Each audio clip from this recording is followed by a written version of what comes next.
Welcome to the Bottleneck.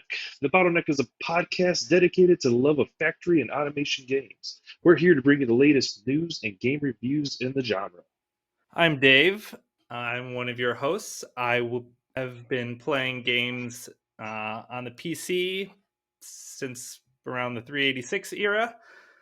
Got my start playing Master of Orion and Master of Magic when I had no idea how to play them, and things like Heroes of Might and Magic and Might and Magic. I've spent a lot of time playing RPGs and strategy games, and eventually expanded into these factory and automation games and was immediately sold. My co-host Chris will introduce himself. I am Chris. I've likewise been playing for several decades now, starting on an Apple IIgs at my grandparents' house, playing the likes of Carmen Sandiego and Oregon Trail, and over the years played many RTSs, first-person shooters. Dave and I used to play Magic the Gathering all the time. And then up until recent years, really delved into the factory and automation gaming. As an engineer in real life, it's a genre that's really grabbed me and brings me a lot of joy to play it. Chris and I grew up together. We've known each other since first grade. We moved apart in around college, but we have stayed in touch through a love of gaming and drinking. So we decided to get together. I found Factorio around version 0.5, I think, somewhere around there. And then somewhat more recently introduced it to Chris.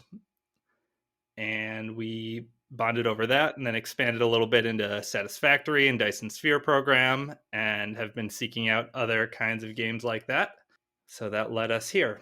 Yeah, and that kind of brings us to the point of us doing this podcast. We went looking for that information and saw there's a void in this. There's not really anybody out there doing news updates, engaging with the community. There's a couple YouTube channels out there that you probably have heard of, but overall, there's no central place that we can go to. So we're really looking to build a community around this genre, bring you guys the news, notable updates, review games as they come out, and just provide the community engagement to build up the popularity of this type of game. We're a little bit inspired by the Explorminate community that we found around 4X Games. They've got a really great setup there, a solid following. It's a great model that we're hoping to emulate somewhat as we move on. And speaking of news, it feels like it's kind of a slow news period right now, but we do have a couple items. It was announced this week that Satisfactory has surpassed 3 million downloads, which is quite the big number. That just shows to the success of the game. In terms of new patches, Dyson Sphere program released Icarus Evolution, which has a few new, really interesting buildings. The only one I've personally used so far is Geothermal Power, which allows you to get additional power on lava planets, which is really helpful. A few others, there's a piler that lets you pile up the resources on a belt. There's an advanced mining machine that's a much more efficient way of mining resources. And there's a spray coater that puts a substance called proliferator on objects that makes them faster or produces more, much like the modules in Factorio. One of the bigger pieces of this update is you have the ability to customize your mech. And I've seen some really cool shots on like the DSP subreddit and other places of people making really interesting mechs, some based on existing IP, some totally custom. I wish that I had the kind of artistic abilities to make something really cool there, but I opened up the mech customizer and immediately got overwhelmed. So that's not entirely a feature for me, but it will eventually have some impact on combat once that gets added to DSP. So that's interesting. Yeah, I'm with you on that. I'm not very good with the artistic side of things. That's why I became an engineer, but I look forward to checking that out as well. In recent new releases and expansions that are coming out, it looks like Factoroid has released a demo of their upcoming game that's due to be released mid-April. Just a note, neither of us has played this demo yet, but at the time of this recording, however, I would expect an update from us in the future as we're both downloading that demo as we speak. Moving on to the Spotlight Game of the Week. Each week, we strive to provide you a fresh look on the game we're playing. This week's game is Denki's Autonauts. Autonauts is a game that's a little bit out of the mold of your Factorio Dyson Sphere program Satisfactory. Instead of having belts and inserters or sorters, everything gets moved around by robots. It's conflict free at the moment, though there may be later on introduced some conflict from the devs. The goal of the game is to colonize the planet. That consists of creating these initially dog-like creatures called colonists and satisfying their basic needs, like food and shelter, so that they create a resource called a WUV, which is used to research new technology. They start at tier 1, giving you one WUV at regular intervals as long as you keep them fed. As you progress along the tech tree, you get more products that help them go up in tier. They require more things and higher quality things. When you get to tier 2, they need a simple wooden hut that breaks down and needs to be repaired over time, and basic food like berries and apples that was satisfying them in tier 1 is no longer enough. You need more complicated food made from multiple basic foods combined. They also produce 10 WUV at this point instead of 1. To get to tier 3, you have to upgrade to log cabins, improve their food further, and start providing clothing for them. Each tier, the items provided in the previous tier get more complex, and a new requirement is added. Each time you get to a new tier, everything you provided in the previous tier is more complex, and there's one additional new requirement added, usually with its own totally separate supply chain that needs to be set up. The WUV that the colonists provide goes up by a factor of 10. As you progress in the technology, it's not a tree. When you research a certain number of techs, you get all the techs for the next tier that you haven't uncovered yet available to be researched. You don't need to get all of the techs in one tier to get the next one. In fact, I got to tier 4 by researching all the techs in tier 1 and 2 because I'm a completionist and I hadn't upgraded to level 3 even remotely before getting all the way through level 2. I hadn't even started tier 3 research at that point. Getting to tier 4 research was not helpful because, like I mentioned, each tier of colonists increases the WUV provided by each individual by a factor of 10. The techs also get more expensive by a factor of 10. So it's extremely difficult, but not impossible, to research higher tier technology before you have that tier of colonists. They also have a number of achievement-style certificates, not to be confused with the actual Steam achievements, which they do have some of, that mostly unlock hats and shirts that you can put on your character, but sometimes also give you a real in-game useful item. One example that I just got, the certificate for cereal farming, provides you with a watering can so you can improve the production of your crops. The developers use this in the tutorial early on when you're getting set up and not producing any research yet to provide a slow gating of the initial content, like the different wooden items for building.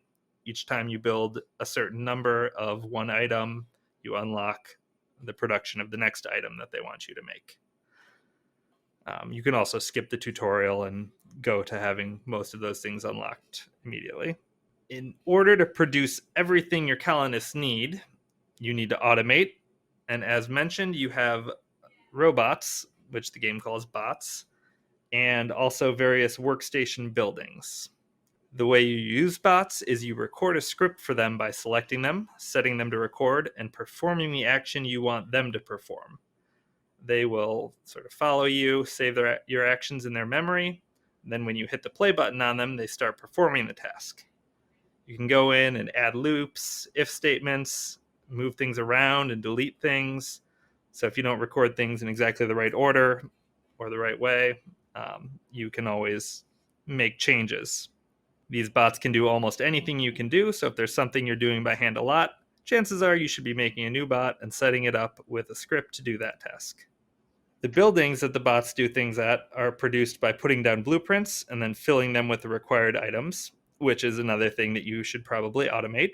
The buildings are where you process different raw materials or other goods along the chain into more complex items. As the buildings get more complicated, they also can require floors, walls, and eventually even power, which I have not gotten to.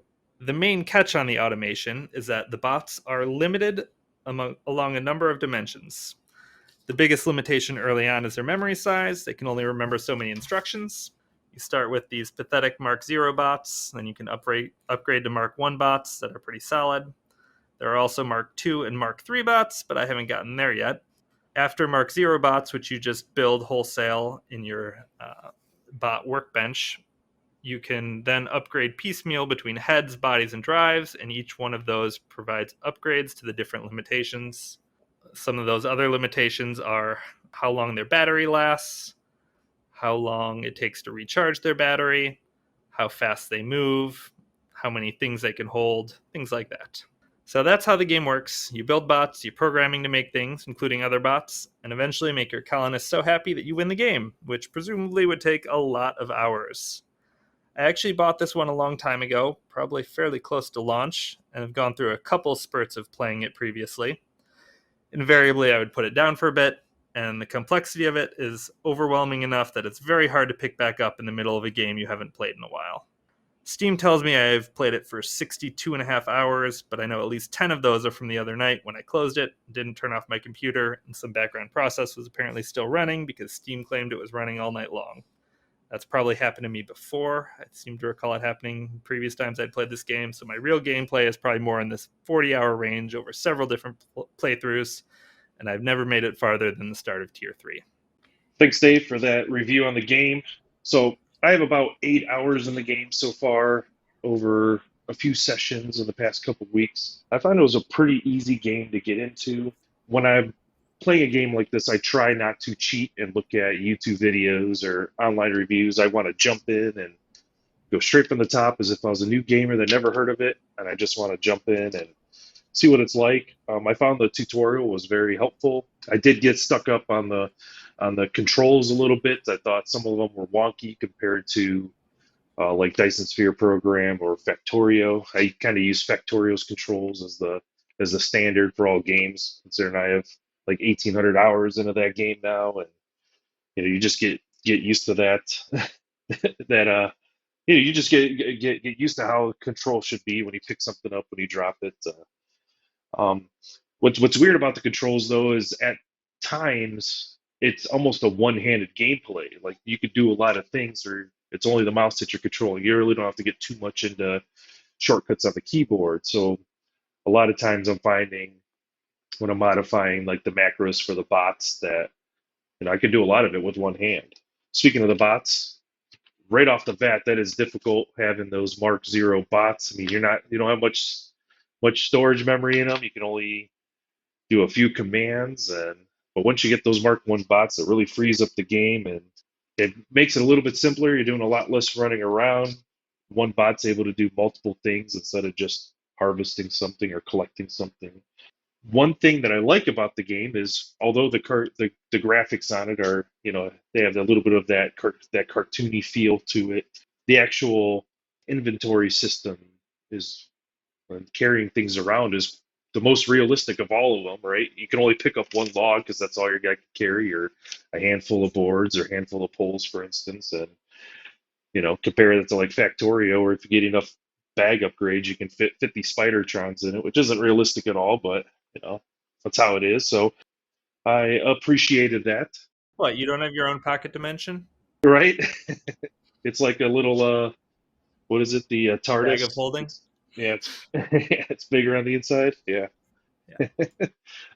One thing that kind of annoys me about the game is the bot actions and the recording. Like I get the gameplay of it, but I wish that I could copy paste be between bots, or I could, I wish there was like a drop down menu or like select the command and it wasn't just a straight record your actions.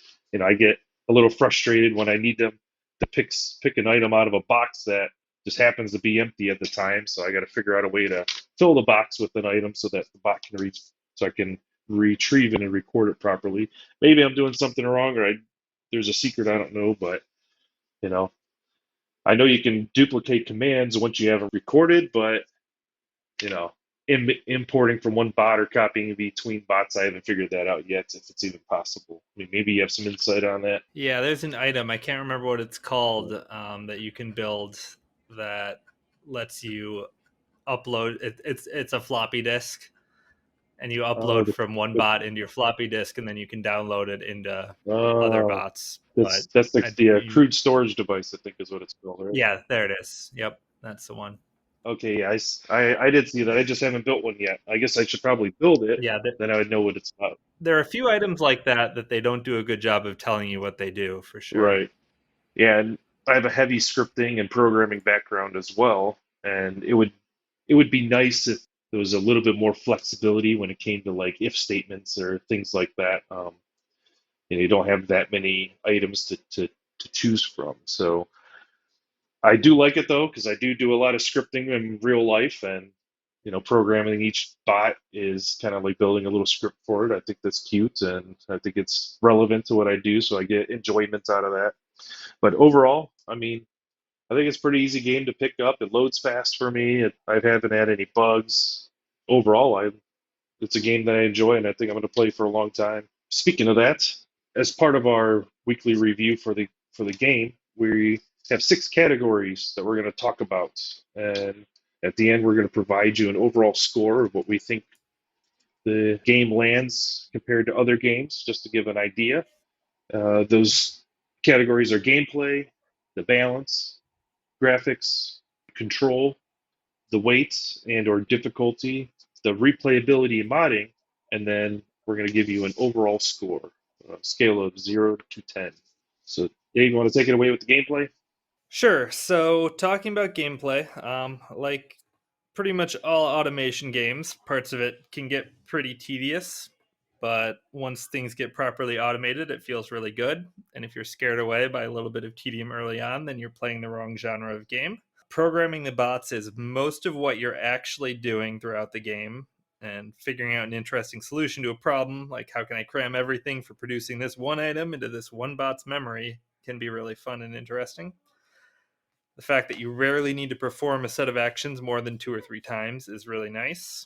The supply chains get very complex. Figuring out streamlined ways to produce new items is interesting. It's often a bit more work to set up the automation of tasks than in something like Factorio or DSP, but it's also a bit more interesting than just plopping down a few buildings. But like you said, having to perform the actions for the bots is quite annoying, and just being able to copy from one bot to another helps, but isn't quite as nice as if you could have some kind of a menu to select certain actions from. That might be useful.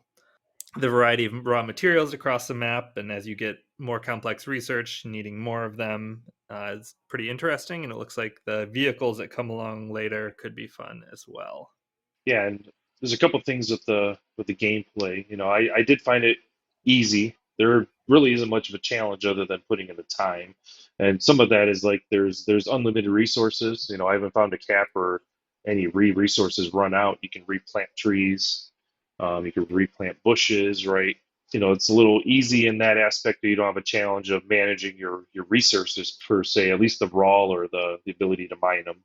Yeah, you really have to try to run out of things. Right. And with that being said, it it's nice because you're not focusing on like setting up base defenses right now or anything. It's kind of play at your own pace. You're not rushed to do anything. And then there's one really nice thing I did like is that there is a edit mode where you can move different structures around, right? And it does appear like the bot commands. If you have a bot command that goes to that building, it will automatically go to its new location. So I did like that you could rearrange. Yeah, that is really helpful, especially when you have bots building things for you, like putting in different materials. You can automate them building in a certain area, and then you put all your blueprints there, and then you move them to where you're actually going to use them. That is really helpful. And if you need to rearrange your production chains, if you move buildings around when they're already producing things and already have bots using them, like you said, the bots do follow them, and even the things that have been produced in them get copied and moved along with them, which is really helpful. Then our second category is balance. I thought the resources were really well balanced in the game. The amount of effort you have to put in. There's a lot of 2 for 1 or one input, two output on recipes. I played other games in the past. I don't know about you, where the recipes don't make sense for the item that you get out of it. You're putting 50 of something in that's huge, and you're getting out a tiny little Yeah. item or something, and it didn't make sense. So I like that somewhat realistic factor to it. I'm putting a log in and I'm getting 2 planks out. That makes sense. I don't want to put 4 logs in and get 2 planks out. That doesn't make sense. So I thought the balance was good. What are your thoughts on that? Yeah, I the one thing I'll say about the balance that was a little weird to me was the different food types you can produce. Some of them are clearly significantly better than others. Like berries and apples, I would say, are far superior to mushrooms early on. Because when you harvest mushrooms, you get 2 mushrooms, but the mushroom's gone, and you need to use one of the 2 or 3 that you produced to plant a new one so that you can do it all over again. Whereas the berries grow on bushes, and you just get the berries off the bushes, and then the berries regrow on the bush. Same with apples in a tree. Like it's just there's a clear advantage of using some types versus others, but you don't have to use the mushrooms. You don't need to produce every type, so it's not like it's a problem at all. And I did like the amount of additional work you had to move up a tier is pretty significant. But for a game with no real challenge on its own, having that kind of a challenge is, I would say, makes a lot of sense, especially when there's no time or resource pressure. Because as you said, everything is renewable. You never run out of things. And I really liked the improvements as you get better bots and tools and buildings. It really feels impactful when you go from Mark Zero bots to Mark One bots. Or, one thing I've only really done in the sandbox mode that I played around with was there's a, you start with wood chopping blocks, and then you move up to these like band saws that are, I think, twice as fast at producing the planks from the logs or something like that. And that feels like it's a really impactful upgrade that would be really nice. Yeah, so the next section is the graphics, which Chris touched on a very little bit. They have me a little bit torn. They're not the prettiest graphics in the world, but it's a really interesting aesthetic, and it grew on me a lot as I played. It's kind of cutesy, but that's not a bad thing necessarily. It's blocky and cute, and it's not incredibly polished like something like DSP or Satisfactory, but I still, when I started, I wasn't totally sure, but at this point in the game, I really enjoy the way it looks. I like the graphics. Yeah, I'm in the same boat as you. I keep referring to them as cartoony or kid-like, something that would appeal more to kids. But yeah, as you play it, you understand a little more of why they might have gone that route, and let's put more effort into the gameplay and not focus so heavily. The game is still pretty. It's plays smoothly. The animations are fun because everything's kind of a jittery type of motion, but it's consistent. And I like the fact you can rotate, you can zoom in, zoom out, all that. And I have no issues on my end with it rendering. So, over. Yeah, and I will also note that it's a 3D game, but it's played on a 2D plane, like it's 2.5 dimensional, as they say. And as a person who generally sucks at 3D games, I like that part. Along the lines of what you're saying about it being cute, this is probably the first automation game that I'll introduce my 5-year-old to when he's old enough. Yeah, unlike Satisfactory or Factorio, there's a bunch of violence in it, or splattering guts all over the place Yep. with biters and whatnot. So definitely one that would be kid friendly, and I'd imagine would be a good learning game for him as well. Next section is the controls. As mentioned before, I have about 9 hours in the game, and I'm still fumbling with the keys. I don't know what it is. I feel like some of the things you need to do in the game, my hands moving around the keyboard way too much. In Factorio, you rarely move your left hand from the home row and your hand off the right mouse. Where with this game, for some reason, it feels like I'm hitting escape way too much, and I'm having to use the right side of the keyboard with my left hand and looking down, looking for a key. And I don't know, it's just I don't know what you can improve on it either. I mean, I could go into the menu, I suppose, and rebind keys if I needed, but I kind of get annoyed with having to control right click or shift right click this, or maybe this one needs a shift left click, or I get confused on what needs what in some cases. So um, I don't know if it's something that I can improve upon with rebinding keys, but it's not my favorite game in terms of the controls. Yeah, it is very hard to get used to these controls, especially if you play any other games at the same time. Like if you go to a different game and then come back to it, you've most likely forgotten everything that you had taught yourself about how to control Autonauts. It does seem like they were a huge pain to design the controls for this. Yeah, it's hard to know exactly what the different buttons are going to do or combinations of buttons. There is a mouse over. If you hold down Alt when you're mousing over an object, the game tells you all the things you can do with that object. Like you can right click, left click, control click, whatever. But it doesn't actually tell you what each thing does, which I found Right, very strange and kind of awful. right. It's just like IKEA in Exactly. instructions, right, for an automation game control. So yeah, I'm totally with you Yeah. on that. So yeah, I think that was the biggest UI miss I saw. The rest of it, it's not ideal controls, but I honestly couldn't tell you how to improve them. I think they did a decent job, but it's really hard. I also think it's a little annoying to deal with bots when you have a lot of them. They have a bot manager. You can set them up in teams. You can go through. You can name your bots and find the one. But like when you have, in my current game, I have 150 bots, and it's really hard to find a certain bot when I want to.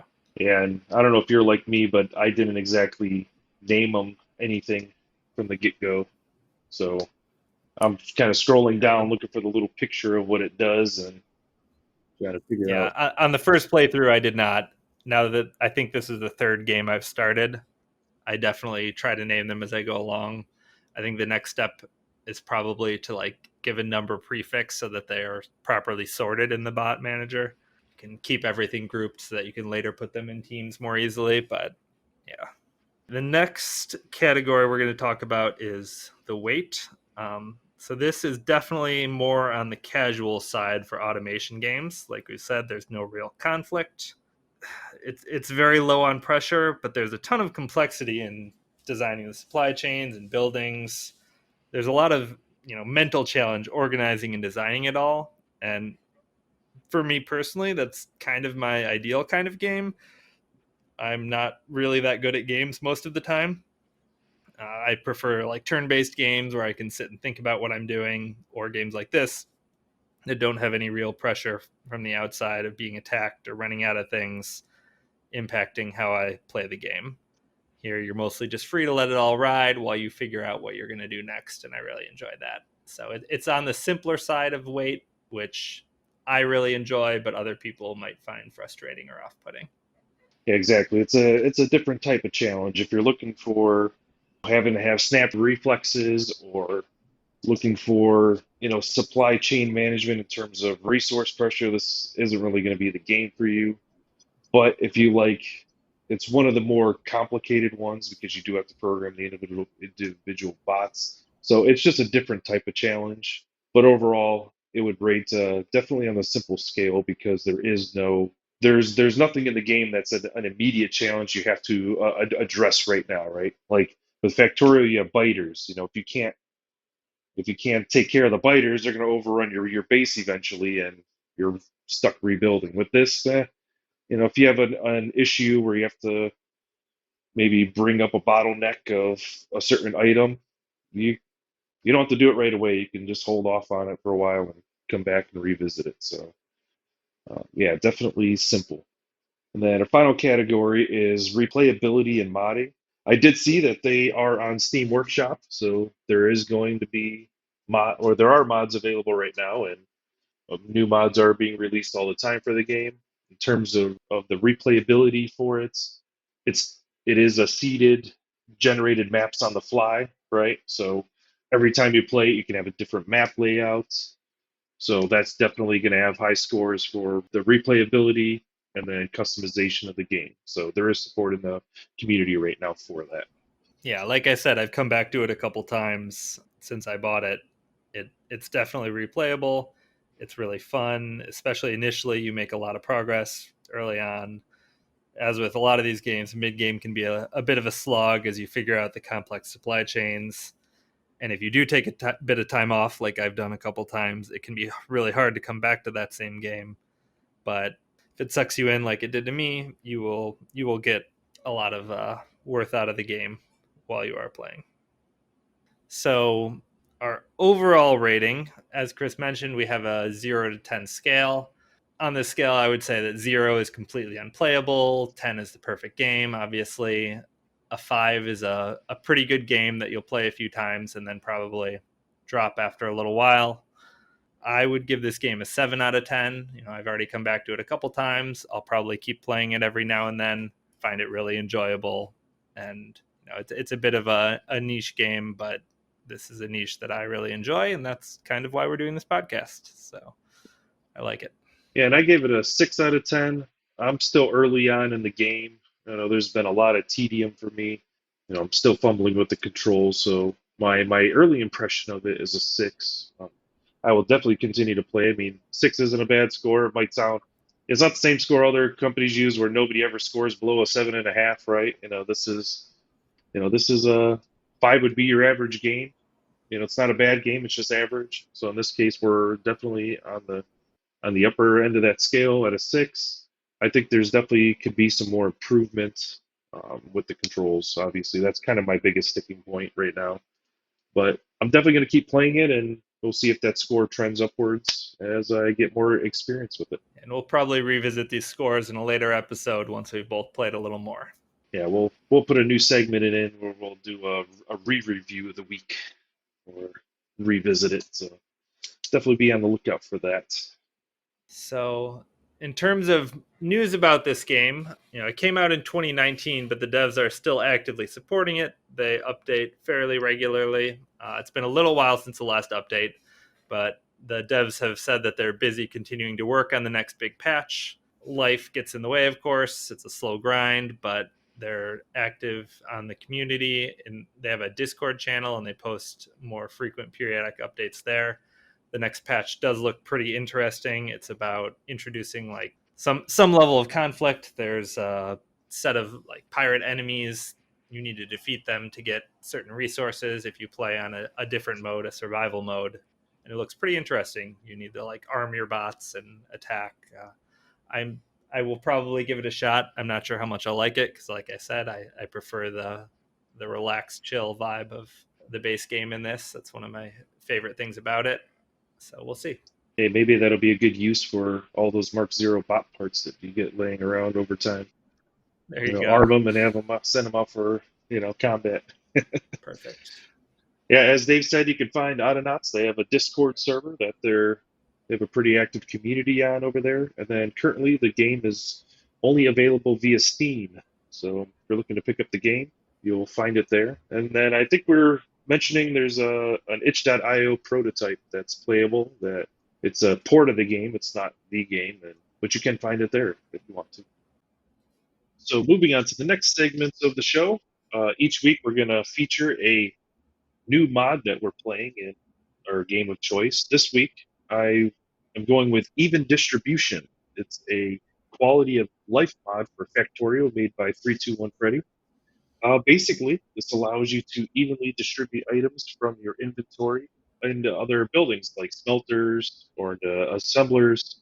But this mod, all you have to do is a Shift C, and if you have like ammo for turrets, it'll automatically distribute a set amount of ammo that you can configure in the mod settings amongst several turrets within a certain radius of your character. You can do fuel, coal, solid fuel, etc., to smelters, to your miners if you're still using, the old miners. Hopefully you aren't at that point. But the big one that I use it for is the inventory cleanup. So when you're deconstructing areas of your factory, moving them around, or just building out a new assembly line, and you end up with random circuits and advanced circuits and processing units and ore and a bunch of intermediates. Well, if you hit Shift C, it'll automatically, provided you're within range of the buildings that can use them, it'll automatically take that junk out of your inventory and add it to the inventory of the necessary buildings. So it does base on if you're using personal logistics for your backpack, right? So it's not going to distribute more items than what you're trying to request from the logistics network. But if you have anything in excess of what you're supposed to request, it'll automatically distribute, not automatically, you have to hit Shift C, but it'll distribute that into the respective buildings that are demanding those items as well. So overall, I use this one as one of the first mods that I started using to help me clean up my inventory. And I do enjoy it. It definitely improves the quality of life for the game, not having all that junk in your backpack. Yeah, that does seem helpful. My most recent run was a lazy run where I created almost nothing by hand, so I rarely had too much in my backpack, which was really awesome and freeing. But I can see why this would be useful in a less focused run on that. Yeah, and especially when you're setting up like a new set of turrets, you're not sitting there trying to divvy up the all the ammo. Trying to put 25 in this one, then you split it in half, and you end up at 12 and 12 in the next two. You just hit Shift C, and all of them have the exact same amount, and Oh, you're you not don't set wasting. up a chest to belt turret automation there? Not in that case. That was a early game hand fed turret. So yeah, I know tisk tisk. But yeah, that's the mod of the week. Even distribution. You should check it out if you haven't. Yeah, I have not played with that one yet, but I will have to try it. It does sound useful for sure. So, as I mentioned in the intro, one of the things that has kept Chris and I talking is our love of drinking. So, in this part, speaking of bottlenecks, we're going to talk about what's in the glass. So, Chris, why don't you go first? Yeah, so tonight I've been drinking a beer made locally by Greenwood Brewing called Purpose Pilsner. It's just a light 5.5% Pilsner that's made in Arizona. It is obviously a light beer. It's very tasty. One of the best things I love about this brewery is it is the only female owned and female brewed beer in the state of Arizona.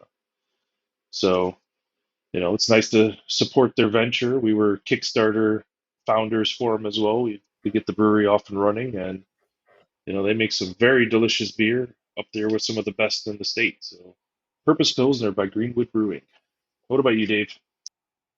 Nice. Well, you can tell that you're in beautiful Arizona, and I am in ice cold Chicago, where we just got 10 inches of snow.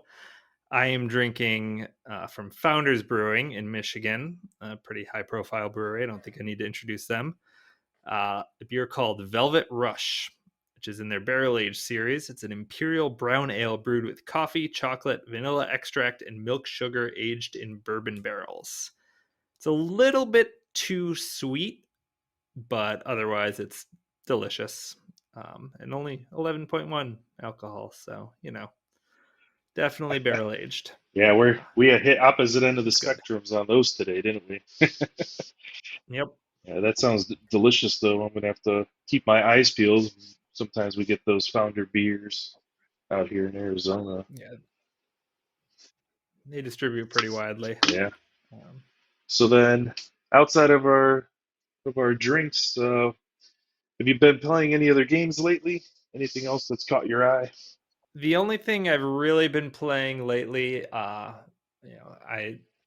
have a Switch as well as a PC, and sometimes when the 1 year old isn't sleeping, I'm up in the middle of the night hanging with him and playing some Switch.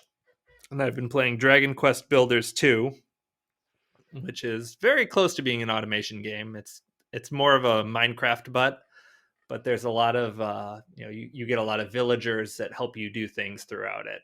So there is a little bit of automation feel to it, but it's a fun game. It's got that Minecraft survival type thing, but it's more focused around building new things, and it's pretty interesting. On the PC, my second favorite genre recently, beyond factory and automation games, is sort of like the farming adventure games, a la Stardew Valley or Rune Factory. And I bought a game called Saren Fate that I haven't actually played. I played like 5 minutes of it. I did the tutorial. I bought it on Steam in the New Year's sale, and it's interesting. You're like a witch, and you're taking over a new witch's cottage, and I haven't gotten very far. So, but I like that one so far. How about you? What are you playing? Well, I just installed a couple new mods that I might feature in the future for Factorio. So I spun up a new map the other day. Um, this is going to be, according to my gameplay stats, at least my save game profiles, it'll be my 10th run through of the game officially. It may not seem like a lot of run times that I've played it, restarted a map, but some of those maps have, 300 hours or more into them. The big mega bases are already. Of course. Um, yeah, so I think I'm gonna do I'm thinking small trains this time, small fast trains, basically like 1, 2, have the locomotive and 2 cargo wagons and have them zip around and Nice. tons of them. Just litter the map with tons and tons of trains. And obviously, I'll use logical train network for that one, so I don't have to manage all of them. I'll let LTN take over. Um, but yeah, that's kind of all I've been doing outside of Autonauts. That was our featured game, and that was kind of the highlight of the week. Yep. Yeah. Factorio is a funny one for me because I ended up redeeming it on Steam really only in the past couple months because I just when I bought it, it wasn't on Steam yet, and I just would always download it from the Factorio website. So Steam only thinks I've played 5.1 hours, but in reality, it's probably more like 510 Yeah, hours yeah, it's minimum. definitely a fun game. It's one that it's I always call it's the time warp game, right? The old adage. I Oh yeah. started playing at 6 and stopped playing at 7. That was the most productive 25 hours of my life. They could Oh yeah. definitely. Like, well, I just need to tweak that and then tweak that, and then but I can build that now, so I better build that. And yeah, it Yeah, never ends. It's the one more turn that you get from turn-based games, but exactly, real time. exactly. But it's a really fun game. Not our status quo, but the measuring stick that a lot of games get measured against. I think Definitely. it's the face of the genre at this point. Yep. Thank you for joining us today. Be sure to keep an eye out as we expand into other platforms. We plan to get a website and social media running very soon, and we will see you next time. And don't forget, the factory must grow. Have a good one, everybody.